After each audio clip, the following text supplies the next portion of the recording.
the DNA is then turned into RNA. Okay, and that RNA then turns into proteins, as I explained before. What we introduce now is not DNA, so it's not anything which is like the genome, it's the step in between. It's the messenger. It's also called the mRNA because it's messenger RNA. Okay, so it's not actually gonna be in your genome, especially because RNA is very unstable and gets destroyed very quickly after minutes. That's one of the big problems in the first place, why for so many years the RNA technology was not working and people thought it could never work, is because the RNA in your body is very unstable. Okay, so this fear that suddenly you have foreign genetic material in you at this stage is complete nonsense, because basically RNA is not the same as DNA. Your genetic material is DNA, not the RNA. Okay, the RNA gets broken down very quickly. If you actually know a bit more about biology, this issue becomes a bit bigger, and you might have more questions which go deeper. Because it's true that the RNA is broken down very quickly, and it's true that RNA is not at all the genome of a cell, of a human cell. But there are cases in biology where this RNA can be brought into your DNA. Okay, and this is something done by so-called retroviruses.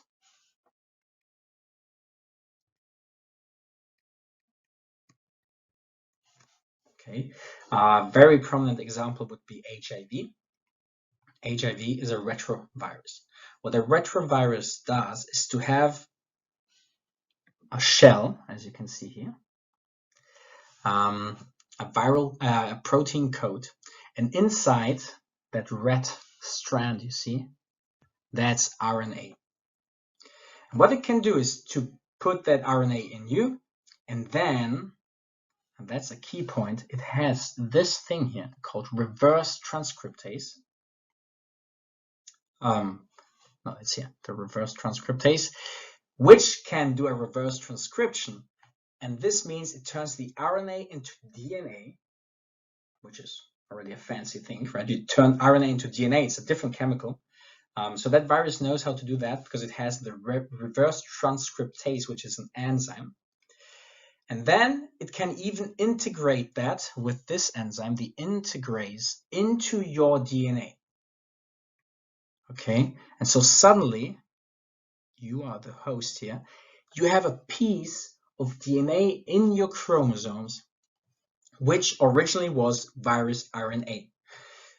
So people who are concerned about this are not so wrong here. Basically, there is a mechanism allowing RNA to integrate into chromosomes. And it's a mechanism used by retroviruses. Okay. So now we have to evaluate the actual danger this might happen in people.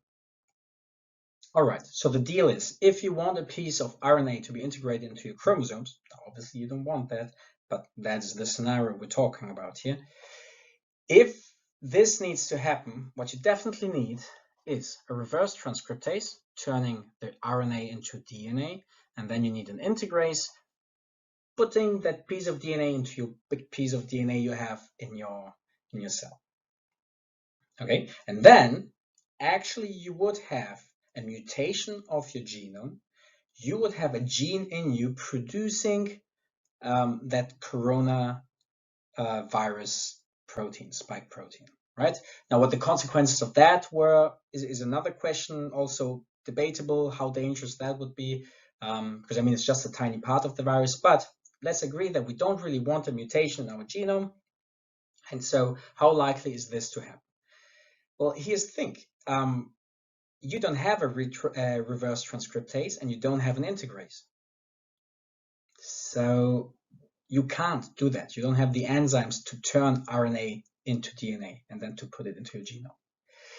The only scenario I could potentially see where this could be a bit closer is when you are infected with a retrovirus. So let's take the example of HIV. Of course, if we give the vaccine to billions of people, some people will have HIV, for example. These people might have cells with the retrovirus, with a reverse transcriptase, and with an integrase.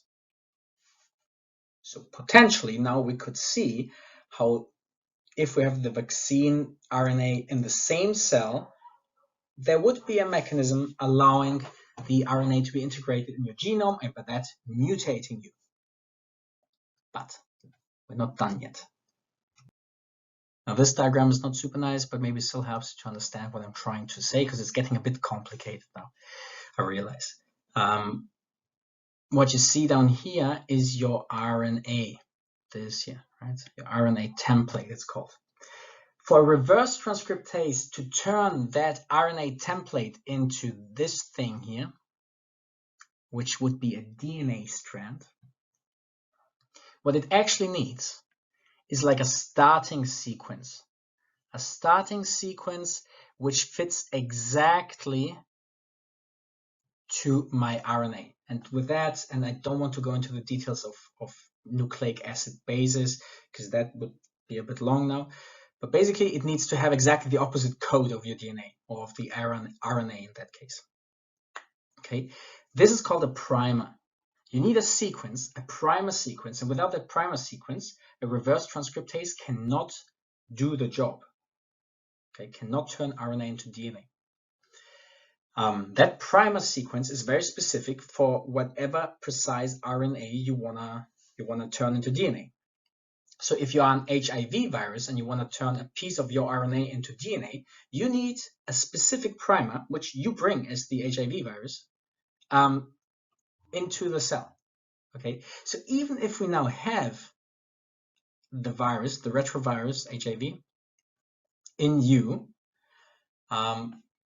they don't have this primer, the specific primer for the vaccine RNA. And so still cannot do the reverse transcription. So cannot turn the RNA into DNA and hence cannot put it into your genome. So the mutation still cannot happen. Okay. Now the question is, why do I discuss these kind of things with you on a lovely Sunday afternoon? The idea is that, you are the people spreading the news. You are the people spreading the knowledge, the information, and maybe convince one or two that maybe it's not the worst thing to get that vaccine. Obviously, we have to see which one we are getting here, but it seems very likely that we'll get the Moderna one in Switzerland. Germany seems more to go for the BioNTech one. I hope you understood the key points here, right? So bottom line, does this vaccine seem to be safe? Pretty much, yeah. So far, none of the arguments against do really make sense. Okay, so yeah, yes, at least in my modest opinion, also the opinion of many experts, right? It's not like I make these things up myself.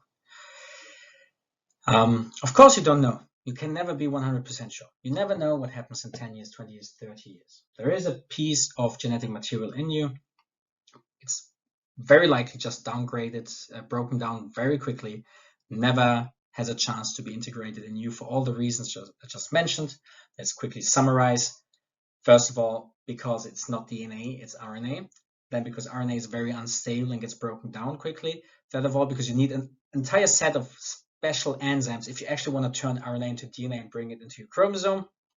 So, bottom line, very unlikely. To those who still think, oh, that's a bit weird, I don't want to do that to my cells, I would quickly like to explain to you what happens if you actually get an infection with corona-19. Then a virus goes into your cells. That means the entire genetic material of the virus, not only one little part, the entire virus, the entire proteins of the virus, and then your cells burst at some point because you multiply that virus in you. I really don't see how this would be in any kind of way better, but that's always the same discussion we have about anti-vaxxers. Basically, the benefits are probably on the side of the vaccine, but you never can be 100% sure. I would say stay on the vaccine side. Okay, thank you. I hope you learned a little bit, and goodbye.